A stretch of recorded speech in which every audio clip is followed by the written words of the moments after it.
들 주님의 이름으로 환영하고 축복합니다.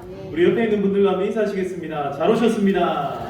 네, 한 번 더 인사합시다. 진짜로 잘 오셨습니다. 한 번만 더 합시다. 참말로 잘 오셨습니다. 네, 오늘도 하나님께서 주신 큰 은혜 가운데 은혜 많이 받고 그리고 이 연말을 잘 마무리하는 우리 성도님들 다 되시기를 축복합니다. 송구 영신 예배를 다시 한 번 더 제가 광고를 좀 드리겠습니다. 이번 주 수요일이 마지막 31일 밤입니다. 그래서 밤 11시에 이 자리에서 이제 송구 영신 예배를 드리게 됩니다. 그래서 원래 수요 예배가 저희가 7시 반에 있는데요. 그 예배 대신에 송구 영신 예배로 대신 드리게 됩니다. 그렇게 이해를 해주시면 되고, 그 주간에 목요일 그러니까 목요일 새벽에는 이제 모임이 없고요. 그 다음에 금요일 밤 기도회도 없습니다. 그래서 그 주간에는 송구 영신 예배에 딱 집중해서 우리가 예배를 참여하시면 되겠고, 송구 영신 예배 올 때 지금 여기 보면은 그 절기 헌금 봉투가 여러분들 주보 안에 들어가 있는데, 이 절기 감사 헌금 뒤에 보면은 이렇게 하얀 부분이 있죠. 이 부분에다가 여러분들 한 해 기도 제목을 저한테 좀 써서 제출해 주시면 좋겠습니다. 그러면은 이 봉투를 제일 마지막에 걷어서 저한테 주실 거거든요. 그러면은 제가 이걸 가지고 여러분들을 위해서 한 해 동안에 목회 기도를 하도록 하겠습니다. 그래서 붙들고 간절히 기도할 테니까 꼭 여러분들 뭐라도 좋습니다. 하여튼 한 해 동안에 간절하게 좀 붙들고 기도하고 싶은 거 써서 주시면은 감사하겠습니다. 자, 우리 오늘 하나님께서 우리에게 주신 말씀을 같이 살펴보도록 하겠습니다. 오늘 하나님께서 우리에게 주신 말씀은 사사기 마지막 이제 말씀입니다. 사사기 21장 말씀입니다. 사사기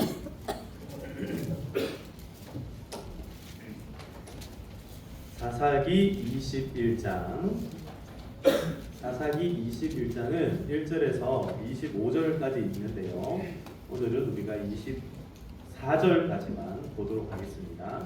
이제 본문이 조금 길죠. 조금 긴데요. 그래서 한꺼번에 읽지 말고 먼저 1절부터 7절까지만 먼저 함께 봉독하도록 하시겠습니다. 1절에서 7절까지 저와 여러분들이 한 절씩 번갈아 가면서 교독으로 읽도록 하겠습니다. 21장 1절 제가 먼저 읽습니다. 이스라엘 사람들이 미스바에서 맹세하여 이르기를 우리 중에 누구든지 딸을 베냐민 사람에게 아내로 주지 아니하리라 하였더라. 백성이 베멜렉으로 거기서 저녁까지 하나님 앞에 앉아서 흔들어 울며 이르되 이스라엘의 하나님 여호와여, 어찌하여 이스라엘에 이런 일이 생겨서 오늘 이스라엘 중에 한 지파가 없어지게 하시나이까 하더니, 이튿날에 백성이 일찍 일어나 자기의 흙은 쏟고 번제와 제목을 드렸더라. 이스라엘 자손이 이르되 이스라엘 온 지파 중에 총회와 함께하여 여호와 앞에 올라오지 아니한 자가 누구냐 하니, 이는 그들이 크게 맹세하기를 미스바에 와서 여호와 앞에 이르지 아니한 자는 반드시 죽일 것이라 하였음이라. 이스라엘 자손이 그들의 형제 베냐민을 위하여 이웃하는데 오늘 이스라엘 중에 한 지파가 끊어졌더라. 네, 우리 함께 읽겠습니다. 그 남은 자들에게 우리가 어떻게 하면 아내를 얻게 하리요? 우리가 전에 여호와로 맹세하여 우리의 딸을 그들의 아내로 주지 아니하리라 하였도다. 아멘. 아멘. 네, 오늘 설교 제목을 한번 따라하시겠습니다. 베냐민을 살려라. 베냐민을 살려라. 자, 다시 한번 해봅시다. 베냐민을 살려라. 베냐민을 살려라. 네, 베냐민이 죽게 되었습니다. 베냐민은요, 지금 한 사람의 이름을 지칭하는 것이 아니라 베냐민 지파 전체를 지금 의미하는 겁니다. 이 베냐민 지파 전체 사람들 가운데 단 남자 600명만이 지금 이 림몬이라고 하는 동굴 속에 갇혀가지고 몇 개월 동안 있다 했었습니까? 그렇죠. 넉 달 동안 지금 여기에 갇혀 지냈습니다. 그러다 보니까 그러는 사이에 그들이 살아가던 거주지는 완전히 황폐화되고 그들이 살아가던 땅의 모든 다 죽었어요. 다 죽었어요. 아무도 없어요. 그리고 오직 남자 600명, 전투에 나섰던 남자 600명만 살아남은 그런 상황이었습니다. 자, 이런 상황 가운데 이스라엘 백성들이 지금 무엇을 깨닫게 됐냐면, 이거 이제 큰일이다. 이렇게 되다가는 우리 중에서 한 지파가 없어지겠구나라는 것을 깨닫게 됩니다. 그래서 지금 오늘 우리 본문 말씀에 보면은 이스라엘 백성들이 갑작스럽게 다시 하나님 앞에 뭐를 요구하냐면 우리 중에 한 지파가 죽게 되었습니다. 이를 어떻게 하면 좋겠습니까? 하고 후회하고 뉘우치는 그런 장면들이 등장을 하고 있습니다. 사랑하는 성도 여러분, 우리가 사실은요 후회할 만한 일을 안 만드는 게 제일 좋죠. 그러니까 죽을 만한 상황 가운데 빠지지 않는 게 좋습니다. 근데 요즘 시대가 어떤 시대입니까? 한강에 지금도 한강에 가면은 다리마다 그 다리 가운데 다시 한 번 더 생각해 보세요. 가족을 생각해 보세요. 뭐 전화번호도 적혀 있고 거기 가면요 근처만 가도 막 삐리삐리삐리 하면서 막 전화벨도 울리고 막 그렇게 합니다. 요즘에 정말 많은 사람들이 불안하게 살고 있습니다. 죽을 위기 가운데 죽지 못하여서 살아가는 사람들도 있고 살고자 애를 써도 제대로 잘 살지를 못하니까 그래서 여전히 힘들어하는 분들도 있습니다.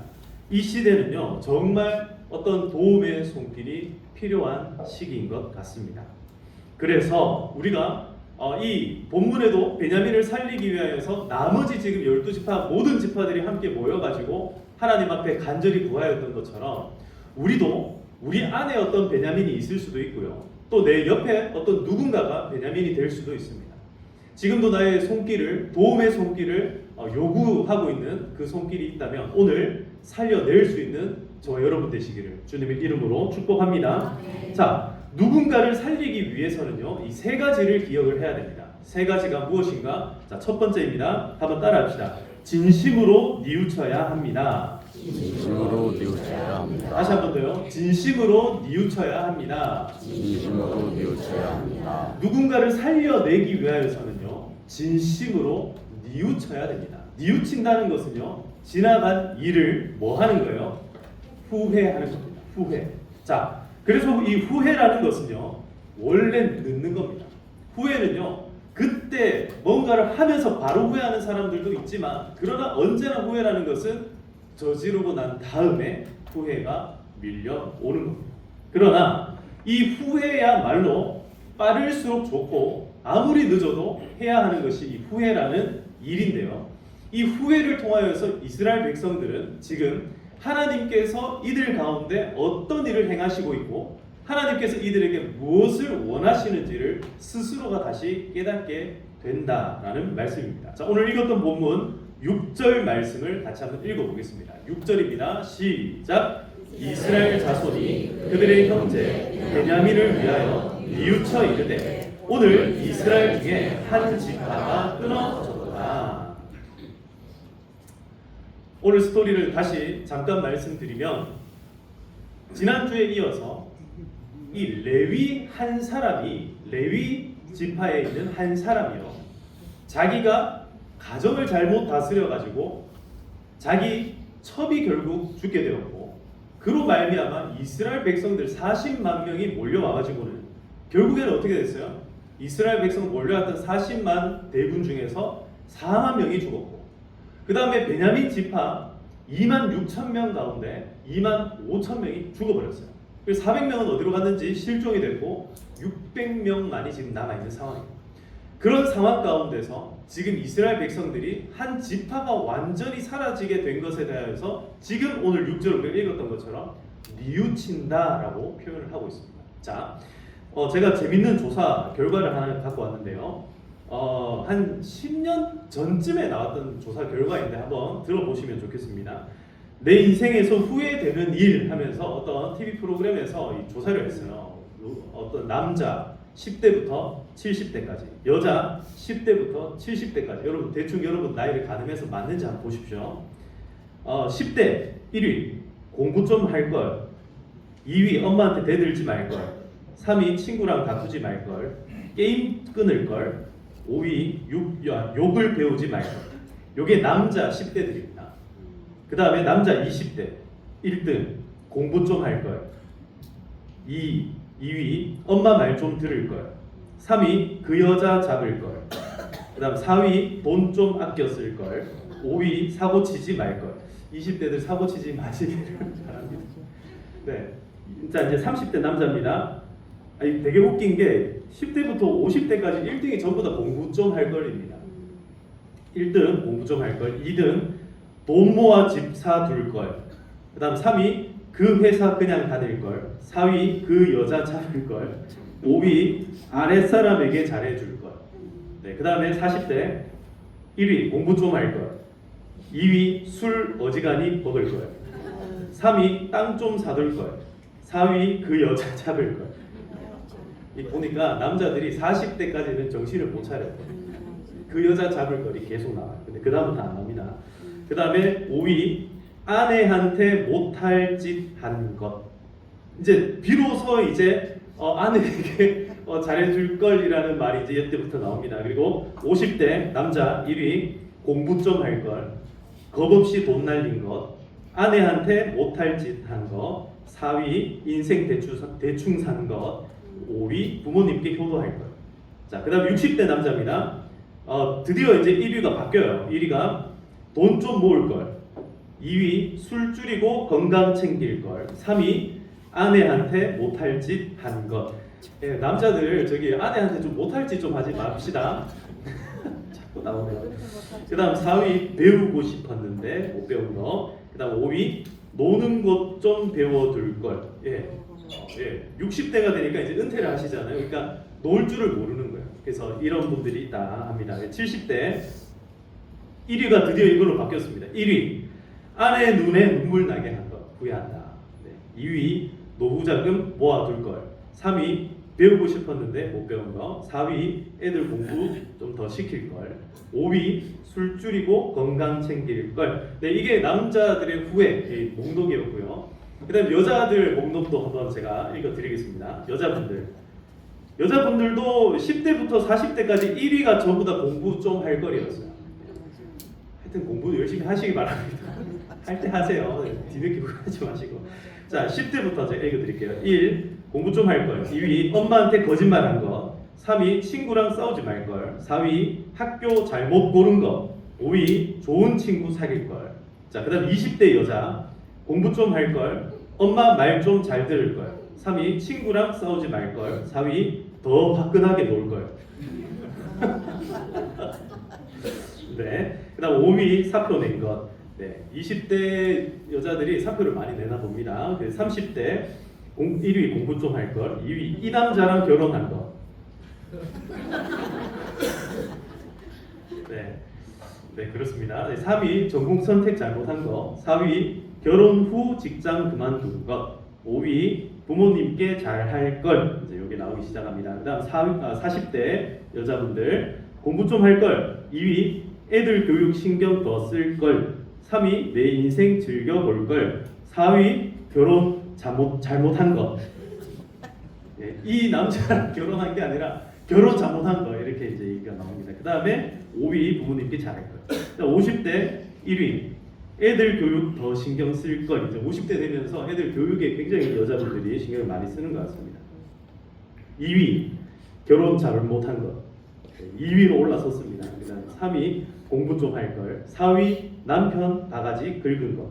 그다음 5위 돈 좀 잘 굴릴 걸. 네.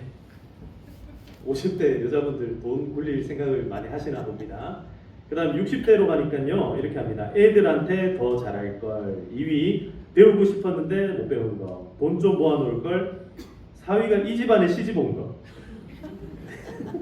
네, 그다음에 부모님께 잘할 걸. 70대 1위가 배우고 싶었는데 못 배웠다. 그다음에 2위가 먼저 간 남편한테 잘해줄 걸. 네, 70대가 되니까 앞에 그 꾸며주는 수식어가 바뀌어버렸어요. 먼저 간 남편한테 잘해줄 걸. 보통 70대 먼저 나나 봅니다. 네, 그 다음 3위가 돈 좀 모아놓을 걸. 4위가 부모한테 잘할 걸. 5위가 평생 고생만 한 것. 이렇게 나옵니다. 고3 수험생들의 후회도 있는데요. 제일 1위가 뭐냐면 고3들이 후회하는 게 기초를 1, 2학년 때 해둘 걸 뭐 이런 후회를 하고요. 그 다음에 주요 과목에 신경을 더 쓸 걸. 그 다음에 후회하는 게 여가 생활에 게임, 뭐 취미 생활에 시간을 너무 많이 뺏긴 거를 후회한다. 뭐 이렇게 이야기를 했다고요. 그리고 또 직장인의 후회가 있던데요.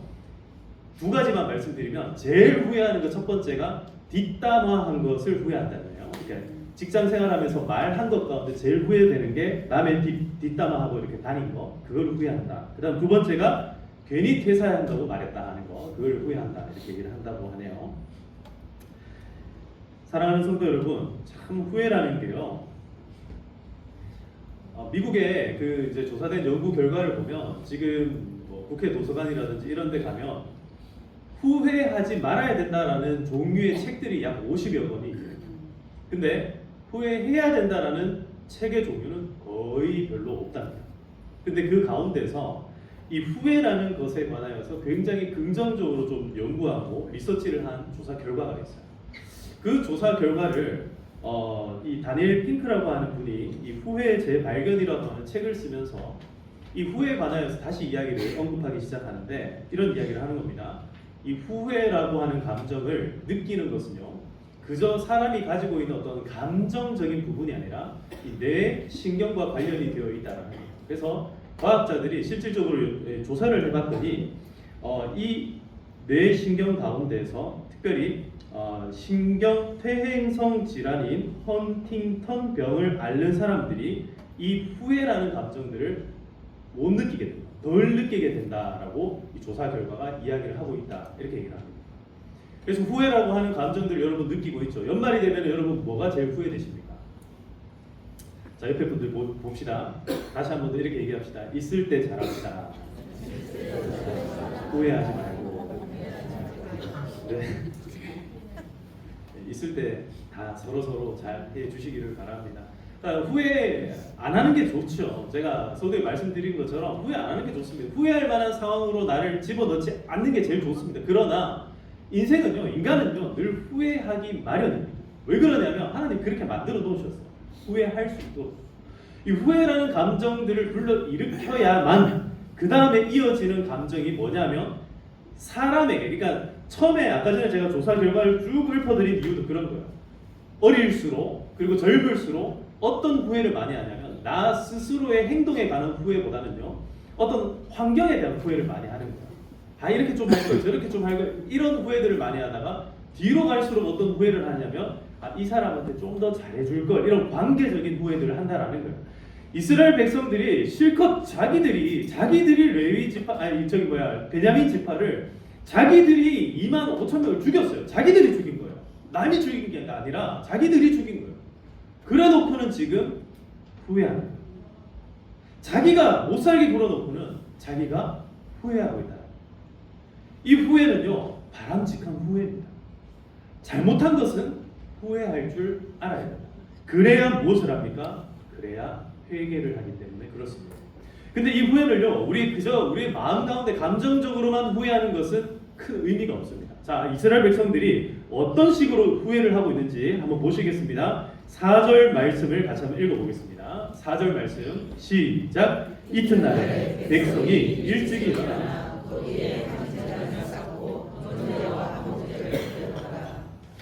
이스라엘 백성들이 후회할 때 지금 어디에 와서 후회를 합니까?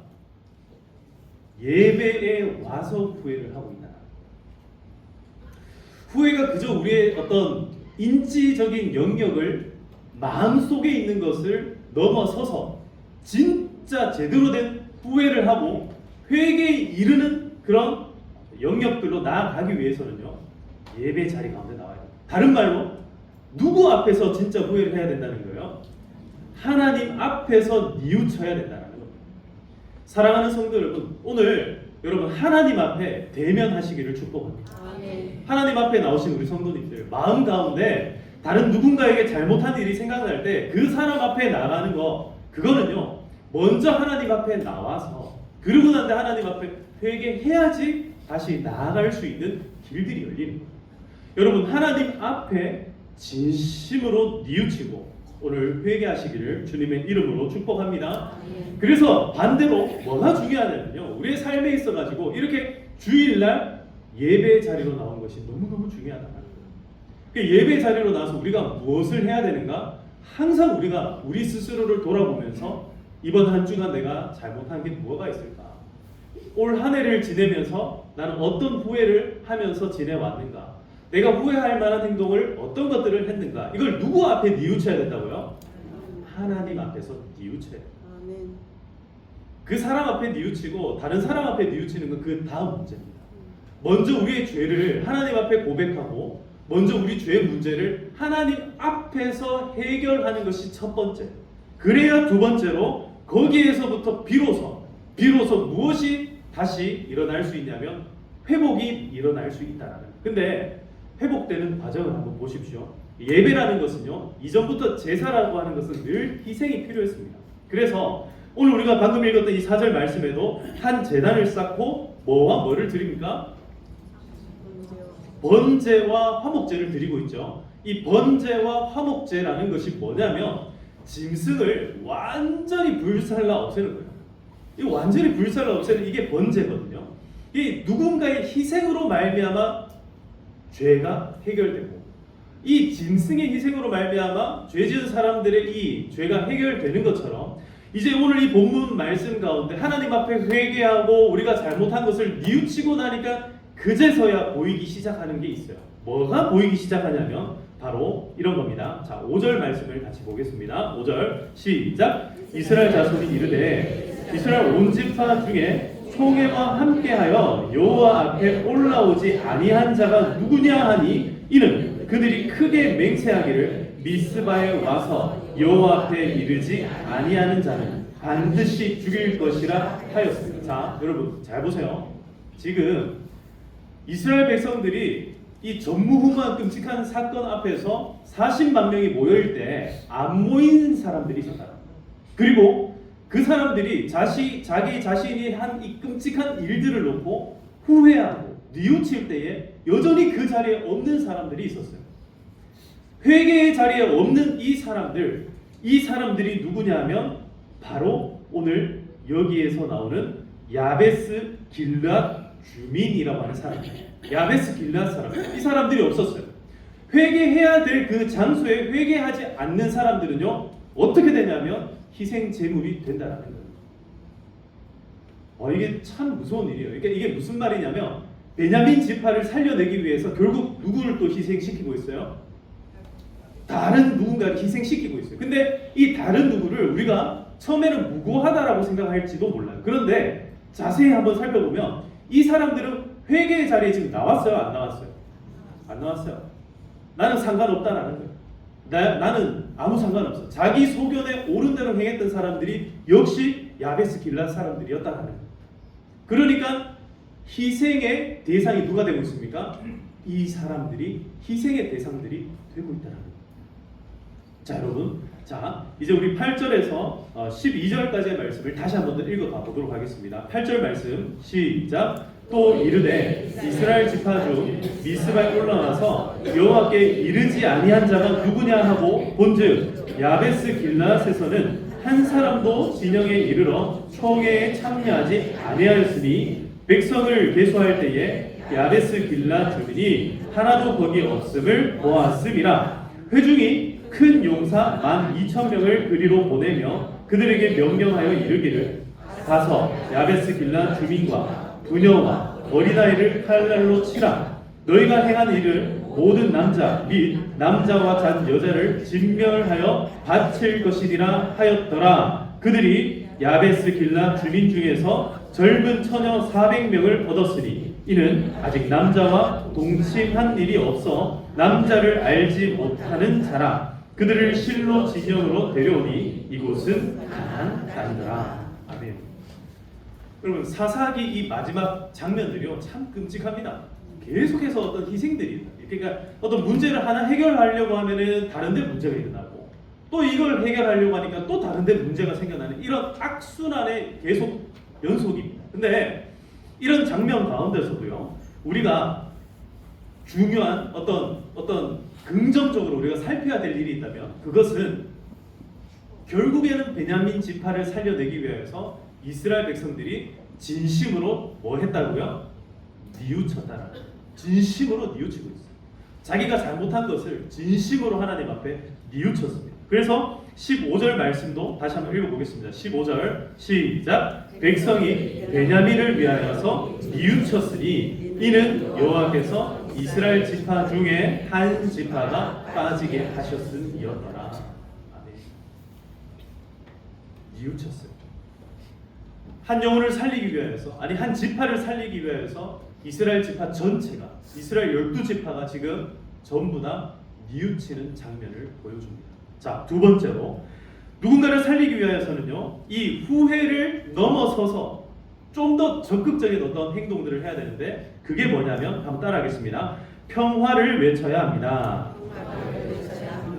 다시 한번 더, 평화를 외쳐야 합니다. 자, 여러분 13절을 한번 읽어보겠습니다. 13절 시작. 온 회중이 림몬 바위에 있는 베냐민 자손에게 사람을 보내어 평화를 공포하게 하였더니, 평화를 뭐 했답니까? 공포합니다. 공포합니다. 평화를 공식적으로 선포한다라는 말입니다. 이스라엘 백성들이 그동안에 전쟁을 선포했습니다. 맨날 하나님 앞에 물어보는 게 그거예요. 이스라엘 백성들 기도 제목이 뭐냐면, 하나님 우리 중에 누가 먼저 가서 싸울까요? 하나님 우리가 베냐민 지파 싸울까요? 마지막으로 묻는 게 싸울까요? 말까요? 계속 싸울까요? 이거 물어봤어요.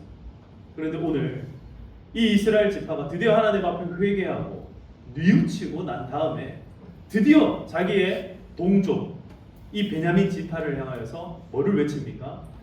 평화를 외칩니다. 사랑하는 성도 여러분, 우리 옆에 분들에게 한번 평화를 외쳐보기를 바랍니다. 자, 이렇게 인사합시다. 샬롬. 샬롬. 네, 샬롬이라는 뜻은 평화가 당신에게 있기를 바랍니다. 평화하시기를 바랍니다. 이런 뜻이에요. 다시 한 번 더 샬롬 하고 인사하시겠습니다. 샬롬. 샬롬. 사랑하는 성도 여러분, 여러분들의 삶이, 여러분들의 가정이, 여러분들의 모든 관계가, 여러분들의 모든 생각과 마음에 하나님의 샬롬이 임하기를 주님의 이름으로 축복합니다. 축복합니다.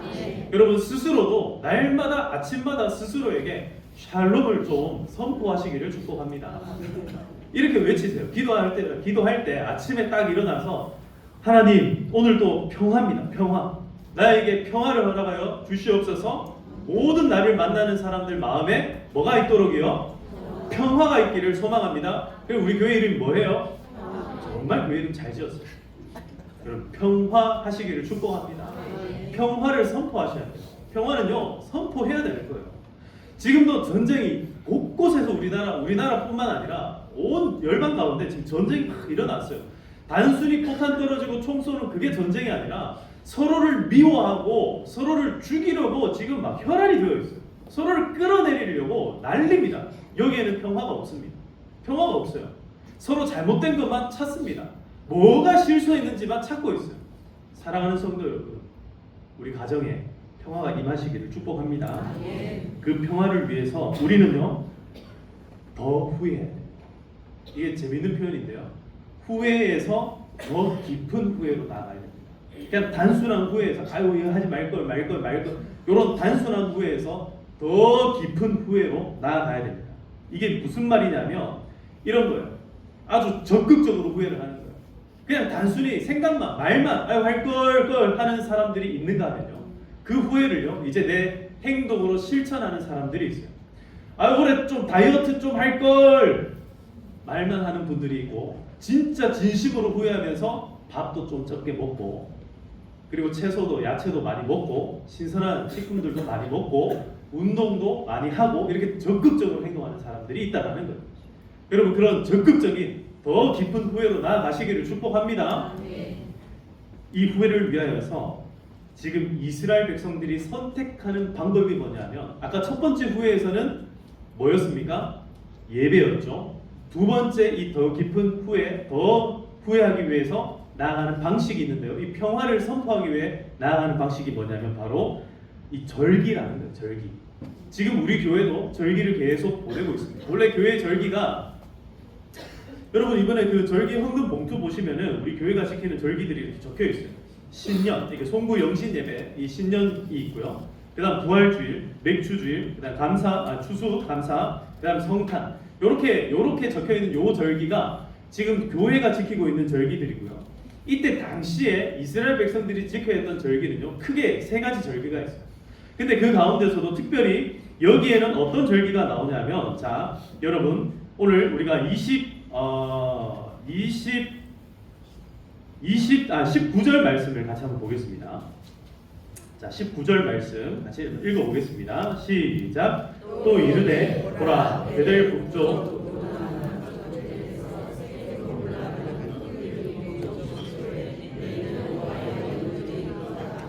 자, 여기 보시면은 매년 여호와의 뭐가 있어요?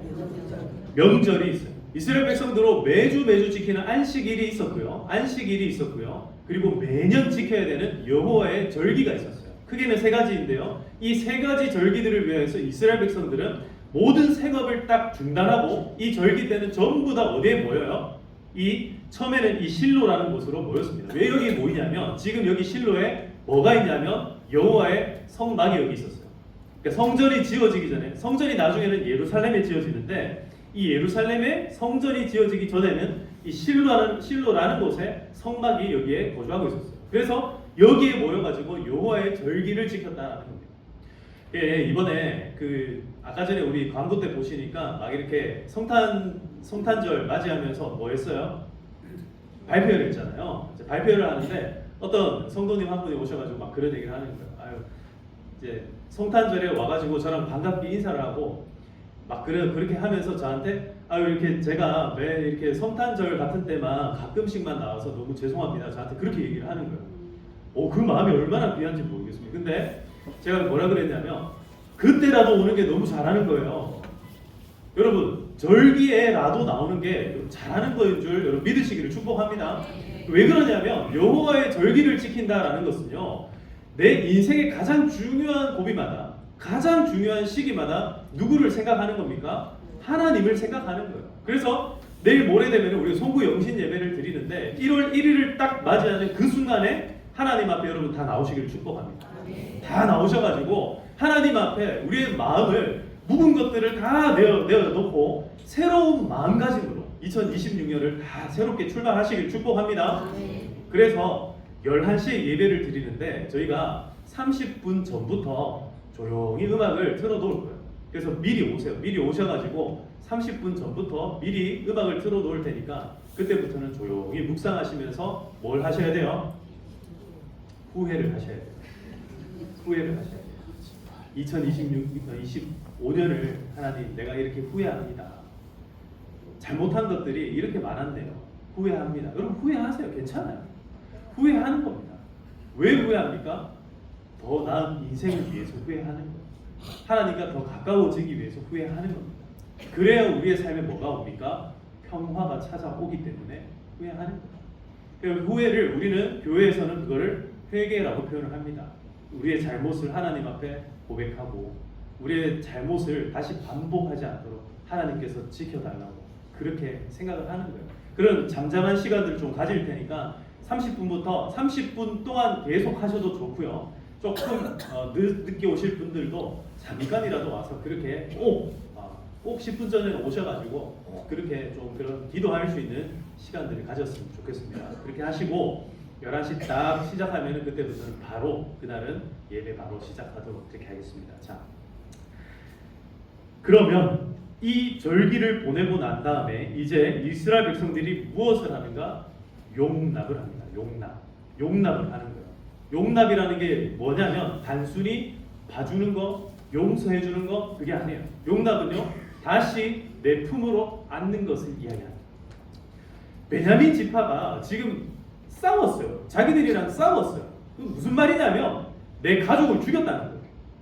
내 형제들을 죽였다는 거예요. 베냐민 지파 입장에서도 자기들 형제를 누가 죽였어요? 이스라엘 지파들이 죽였어요. 그럼 철천지 지금 뭐가 됐어요? 원수가 됐어요. 근데 12지파가 어떻게 하는 거예요? 받아주기로 용납하는 겁니다. 그래서 제가 이 본문을 읽으면서 뭐라고 제가 마음을 정리를 했냐면 이거예요. 이거. 범법하는 것을 이겨내는 용납은요. 범법하는 그러니까 죄를 범하는 것, 법을 어기는 것을 이겨내는 용납이 있어요. 그게 뭐냐면 편법입니다. 편법. 이 편법을 일으키는 것이 우리가 생각하기에는 그거 잘못하는 거 아니냐, 꼼수 아니냐 이렇게 생각할 수 있는데 사실은 법을 넘어서는 사랑이 있다라는 거예요. 자, 그게 어디에 나오냐면 22절에 나옵니다. 22절을 다 같이 한번 읽어보겠습니다. 시작. 만일 그의 아버지나 형제가 와서 우리에게 시기하면 우리가 그에게 말하기를 청하건대 너희는 우리에게 은혜를 베풀어 그를 우리에게 주시니라. 이는 우리가 전쟁할 때 각 사람을 위하여 그의 아내를 얻어주지 못하였고 너희가 자유로 그들에게 준 너희에게 죄가 없을 것임이니라 하겠노라. 아멘. 자, 요게 무슨 말이냐면 베냐민 지파를 위하여서 처녀 몇 명을 준비해야 됩니까? 600명을 준비해야 되잖아요. 근데 야베스 길르앗 사람 중에 처녀 몇 명이 준비됐어요? 400명이 준비됐어요. 그럼 몇 명이 남았어요? 200명이 모자란 거예요. 그러니까 어떻게 하냐면 이 200명을 더 구해주기 위해서 여호와의 절기, 이때 실로라는 곳에 나와서 축제를 하는데 여자들이 춤을 추는 축제를 하는 거예요. 그 중에서 특별히 처녀인 여자들을 쉽게 얘기하면 보쌈해가라는 거예요. 공식적으로. 그러면은 그거를 어떻게 해주겠다? 봐주겠다라는 거예요. 22절 여러분 읽었는데요. 만약에 그 여자의 아버지나 형제가 와서 우리한테 시비를 걸면 우리가 그에게 말하기를 이렇게 합니다. 청하건대 너희는 우리에게 뭐를 베풀어 달라? 여러분 이게 달라진 태도예요. 이스라엘 백성들이 달라진 태도입니다. 원래는 어떻게 했어요? 뭐 청하거나 뭐 은혜를 베풀 이런 게 없었어요. 원래는 어떻게 했습니까? 전쟁입니다. 전쟁. 그래? 누가 잘못해서 죽이자. 이거였어요. 원래는. 근데 지금 태도가 바뀌었죠. 뭘 하니까 바뀌었어요? 후회하고 회개하고 하나님 앞에 나오니까 그 죄를 하나님께 뉘우치니까 뭐가 바뀌어요? 마음과 생각들이 바뀌어지는 거예요. 법 기준을 어기면은 죽음이야 했던 이 강경한 태도가 어떻게 바뀌어요? 편법을 행할 수 있도록 도와주는 거예요. 이렇게라도 우리 사람 될 수 있도록, 이렇게라도 다시 베냐민 지파를 살릴 수 있도록 도와주고 있다라는 거예요. 사랑하는 성도 여러분, 법을 잘 지키는 것도 정말 중요한 일입니다. 그러나 법을 넘어서는 사랑이 있다는 것을 늘 기억하시길 축복합니다. 사랑은요, 법을 넘어서는 거예요. 그 법을 넘어서서라도 한 사람의 생명을 살릴 수 있다면, 그러면 그렇게 해서라도 살리는 게 하나님께서 기뻐하시는 일인 줄 믿습니다. 오늘 저와 여러분들에게 어떤 베냐민이 있을지 모르겠어요. 저와 여러분들에게 그 누군가가 우리에게 베냐민인지 모르겠어요. 그걸 한번 곰곰이 한번 생각해 보시고 그 베냐민을 살리기 위해서 첫 번째로 한번 따라하겠습니다. 진심으로 뉘우쳐야 합니다. 두 번째로 뭘 선포해야 돼요? 평화를 외쳐야 합니다. 따라합시다. 평화를 외쳐야 합니다. 자, 이제 세 번째입니다. 세 번째. 이 세 번째는요. 끝까지 포기하지 마세요. 옆에 분들과 인사합시다. 끝까지 포기하지 마세요. 네, 여러분 끝까지 포기하지 마시기 바랍니다. 그래서 여기 보시면요. 23절에 베냐민 자손이 그같이 행하여 춤추는 여자들 중에 시킨 대로 한 거예요. 자기들의 숫자대로 붙들어 아내로 삼아 자기 기업에 돌아가서 건축들을 건축하고 거기에 거주하였더라. 결국은 600명을 다 채워가지고 다시 지파를 살릴 수 있는 씨앗이 된 거예요. 그러고 난 다음에 24절입니다. 여러분 이 24절을 다 같이 읽어보겠습니다. 시작. 그때에 이스라엘 자손이 그곳에서 각기 자기의 지파 자기의 가족에게로 돌아갔으니 곧 각기 그곳에서 나와서 자기의 기업으로 돌아갔더라. 그때 언제? 이 그때가 언제입니까? 모든 일이 다 해결한 그때. 어떻게 보면은 우선순위를 항상 나 중심으로 살아갈 수 있습니다. 우리는요 주로 나 중심으로 삽니다. 그래서 어떻게 해요? 내가 목마르면 누가 먼저 물 마셔야 됩니까? 내가 먼저 물 마셔야 되잖아요. 근데 때로는 숨이 깔딱깔딱 넘어가는 그런 사람이 눈앞에 보일 때는요 누구에게 먼저 물을 줄 수 있어요? 그 사람에게, 그 죽어가는 그 사람에게 물을 먼저 줄 수도 있어야 된다는 얘기예요. 그래서 이스라엘 백성들이 이 모든 일을 다 행하기까지 자기 집으로 돌아가지 않는 거예요. 적극적으로 끝끝내 그 사람들을 다 살려내고 그러고 난 이후에야 이 사람들이 각자 자기 집으로 돌아갑니다. 또한 이 믿음이라는 것은요 이 일이 언젠가는 결국에는 이루어질 거라는 확신이에요. 이스라엘 백성들이 왜 이제 이 마음 가운데 믿음이 생겨날 수 있냐면 예배를 통하여서 하나님과 가까워지고 또 이 여호와의 절기를 통하여서 하나님께 나아가는 그런 마음의 중심이 생겼기 때문에 그들의 믿음이 생길 수 있었다라는 얘기예요. 여러분 여러분 주위에 죽어가는 영혼이 보입니까? 그 영혼 살려내시기를 축복합니다. 여러분들 마음속에 어느 한 부분에 내 마음이 병들어가는 것이 있습니까? 여러분 그러면 그것을 살려내시기를 축복합니다. 마음껏 후회하시고 그러나 후회로 그치지 마시고 그 후회를 돌이켜서 하나님의 평화로 그 후회를 가득 채우시기를 주님의 이름으로 축복합니다. 그리고 마지막으로 살린 후에는 반드시 어떻게 해야 돼요? 돌아가야 된다. 살린 후에는 복귀하는 겁니다. 우리가 그 지난 이제 성탄절을 준비하면서 우리가 본문을 막 누가복음을 막 묵상하다 보니까 그런 본문이 나오는 거예요.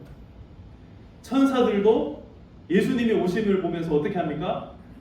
막 찬양해요. 찬송합니다. 그러나 천사들이 어떻게 해요? 다시 어디로 돌아가요? 하늘로 돌아갔어요. 목자들도 그 천사 찬양 듣고 시킨 대로 가서 복음 전했습니다. 그리고 목자들 어떻게 합니까? 다시 자기 일하던 일터로 돌아갑니다.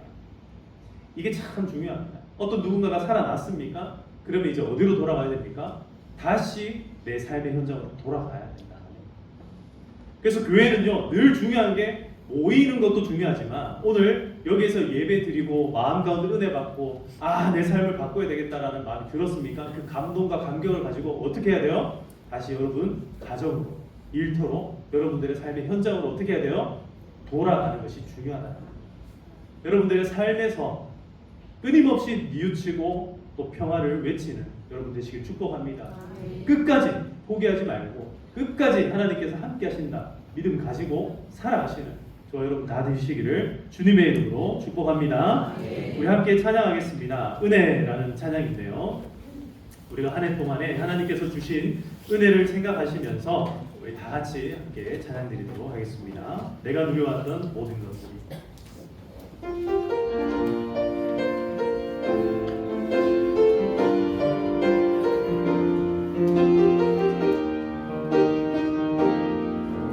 여기 가사를 깊이 묵상하면서 같이 고백합니다.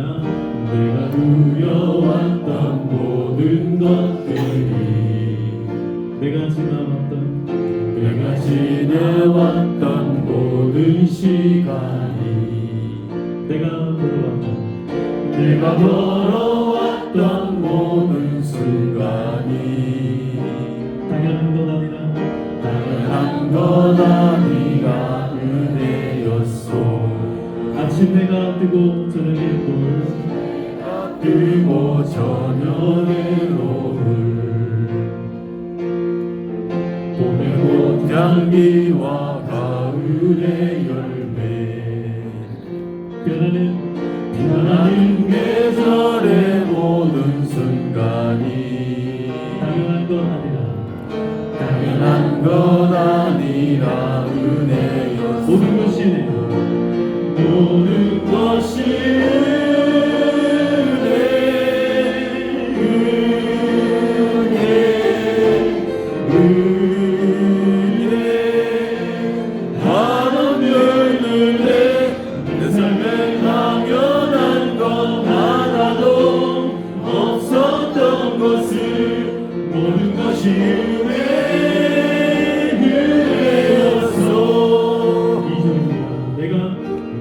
이 땅에 태어나 사는 것 어린아이 시절과 지금까지 숨을 쉬며 살며 꿈을 꾸는 삶 당연한 것 아니라 은혜였소. 내가 하나님의 자녀로 살며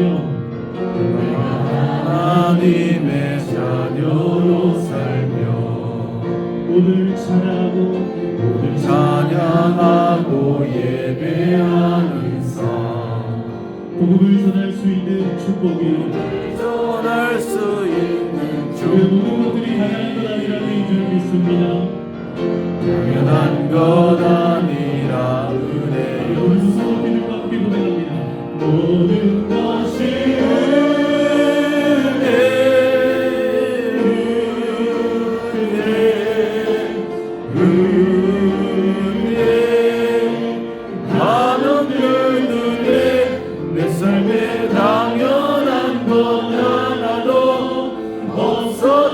없었던 것을 모든 것이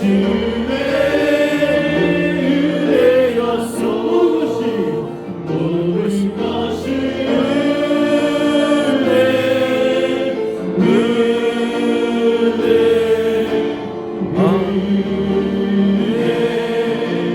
한없는 은혜. 내 삶에 당연한 것 하나도 없었던 것을 모든 것이 은혜였어. 모든 것이 그렇습니다. 우리 삶의 모든 것이 다 은혜입니다. 하나님, 내가 죽어가는 것을 하나님 우리를 살려주셨습니다. 우리를 살리신 하나님의 그 크신 은혜를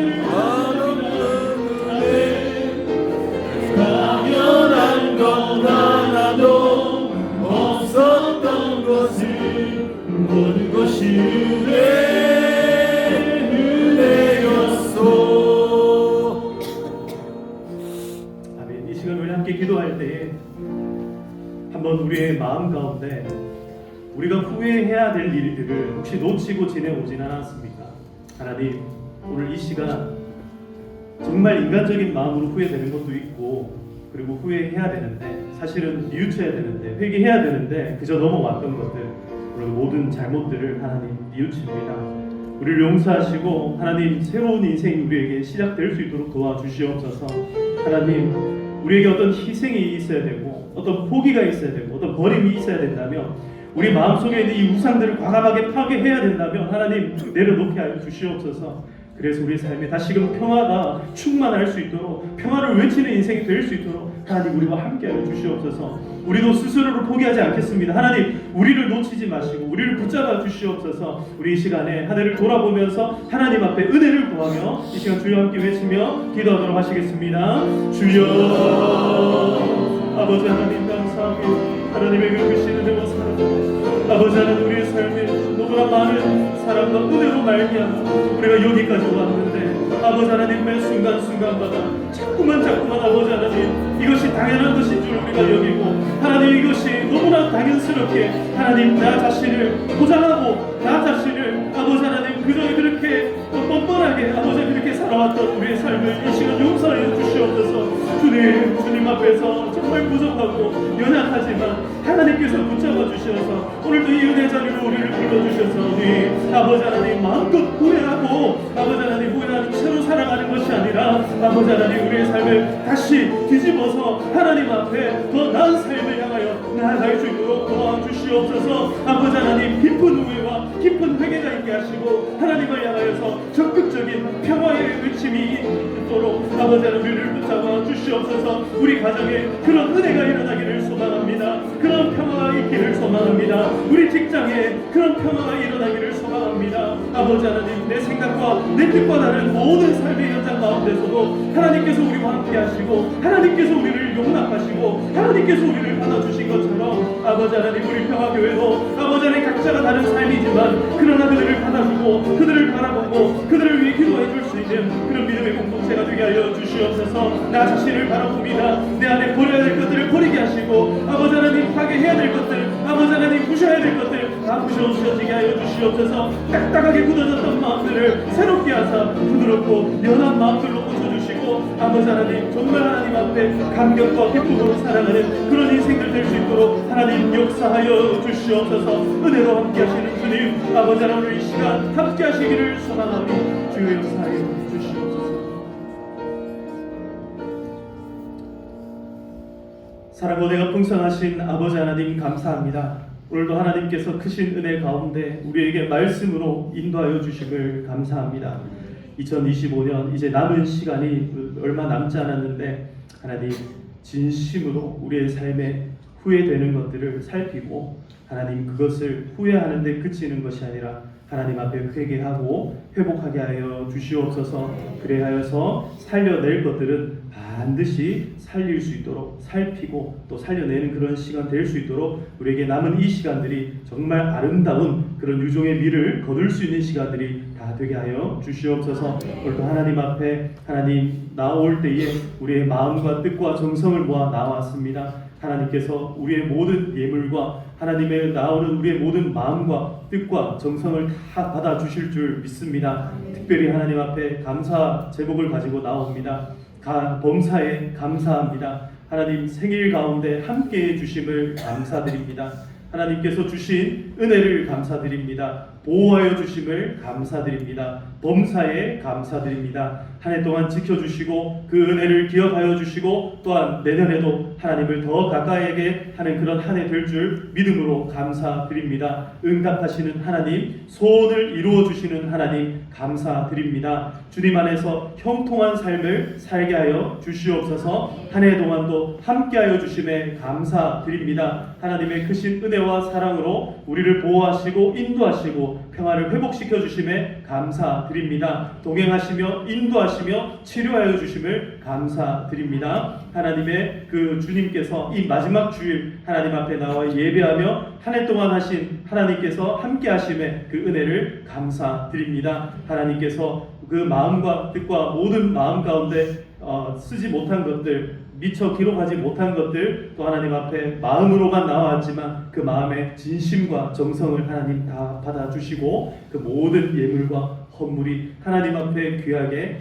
상달되게 하여 주시옵소서. 뿐만 아니라 오늘 하나님 앞에 귀한 11조의 예물을 드립니다. 주일 헌금 드립니다. 건축 헌금과 또 하나님 앞에 장학 헌금, 여러 가지 또 기도의 제목, 목적 헌금들, 1,000번째 헌금들, 하나님 여러 가지로 하나님 드리는 모든 예물들마다 하나님께서 귀히 받아주시고 그 예물들이 하나님 나라 가운데 귀하게 쓰임받게 하여 주시옵소서. 우리 평화교회가 축복의 통로가 되게 하시고 평화의 통로가 되게 하여 주시옵소서. 우리 교회를 통하여 하나님의 나라가 더욱더 확장되게 하시고 하나님의 은혜와 사랑이 충만해지는 귀한 역사들 하나님 우리의 사역을 통하여서 이루어지게 하여 주시옵소서. 오늘 이곳에 모여 고개 숙인 모든 우리 성도님들마다 그 마음 가운데에 죽어가던 것들 다 회복되게 하시고 다 살아나게 하여 주시옵소서. 오늘 기도하고 간절히 구한 하나님 회개의 마음들을 오늘 하나님께서 받아주시고 용서하시고 새롭게 하셔서 이 세상을 살아갈 때에 다시금 기쁨과 감사와 충만한 은혜로 나아갈 수 있도록 도와주시옵소서. 두 손과 다리에 힘을 허락하여 주시고 아버지 하나님 믿음으로 담대히 설 수 있는 우리 모든 성도님들 다 되게 하여 주시옵소서. 항상 함께하여 주시기를 간절히 소망하고 살아계신 예수님의 이름으로 기도드리옵나이다. 이제는 우리 주 예수 그리스도의 은혜와 하나님 아버지의 크신 사랑과 성령님의 교통하심이 오늘 지나간 삶을 진심으로 뉘우치고 또 우리의 삶 가운데 평화를 선포하며 끝까지 포기하지 않고 책임지는 그런 용감한 삶을 선택하고 그것을 다짐하며 그 일을 향하여 기쁨으로 나아가기를 소망하는 우리 모든 주의 성도들 가운데 이 시간 머리 숙인 모든 백성들 가운데 그들의 가정과 그들의 손으로 하는 모든 일들과 또 다음 세대의 모든 자녀들 가운데 지금으로부터 영원토록 항상 함께 있을지어다. 아멘.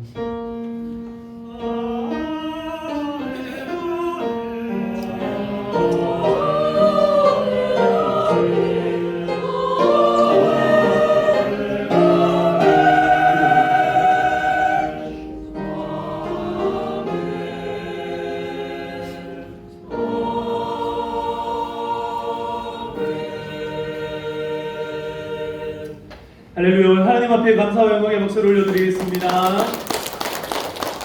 네, 감사합니다.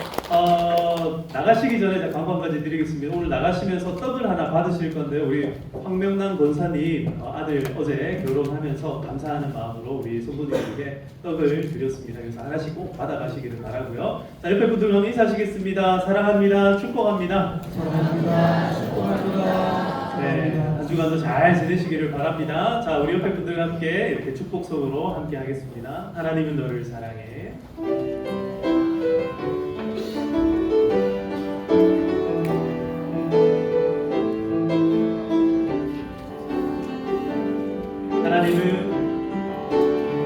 하나님은 너를 사랑해.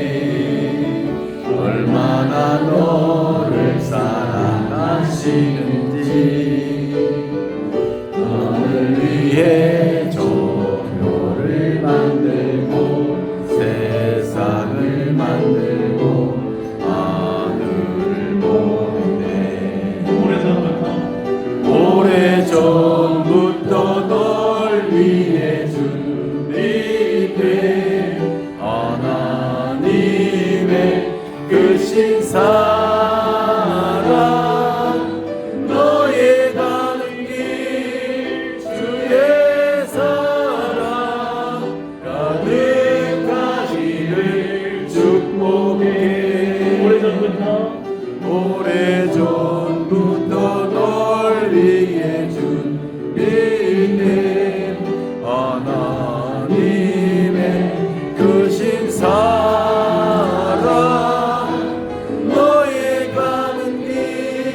우리를